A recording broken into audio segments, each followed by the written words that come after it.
Good morning, students. This is Mr. Chamberlain.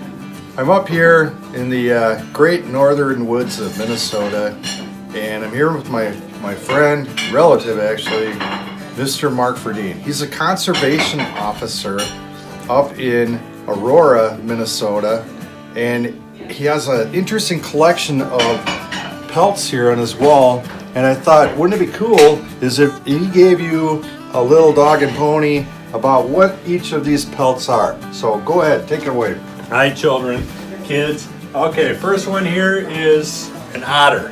These are very common throughout all of Minnesota. There's another otter up there on the wall.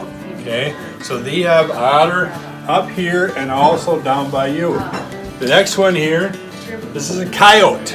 Coyotes are very common everywhere too. We have them up here and also down by you.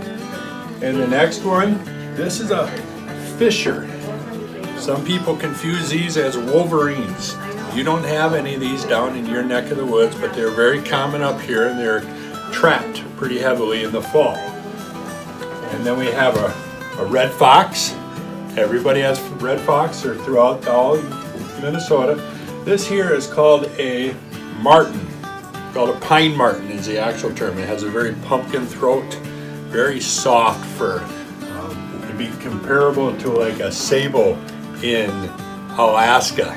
Okay, this is a timber wolf, Minnesota's timber wolf. If you can see, I have it touching the floor in here, and I'm 6'4". So this is the size of this particular timber wolf. It's not not the biggest timber wolf, but it's a normal sized timber wolf. The next one we got here is a gray fox. Gray fox are throughout all the state. We have them down by you. We have them up here. Not as many up here as you have down there. We have a raccoon. Lots of raccoon. You see them dead all over the roads. Okay, here's another Fisher. Here is a bobcat. Bobcat are all over the place. Got short little tail. They have an ear with a very small tuft on that ear, if you can see that. Very distinctive of a bobcat. Okay, you've all seen the skunk. They stink. They're on the road.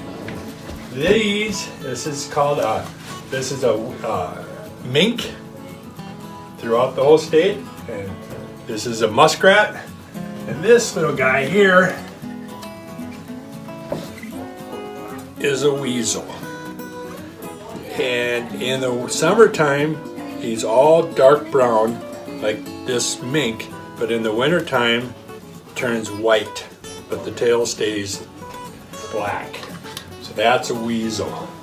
Mark, what do you have over here in the corner of your showcase of critters? My critter collection. Critter collection. So this is a very rare one. This is a lynx, Canada lynx. And we get a few of these come down into Minnesota every now and then. Most of them come down from Canada through the boundary waters.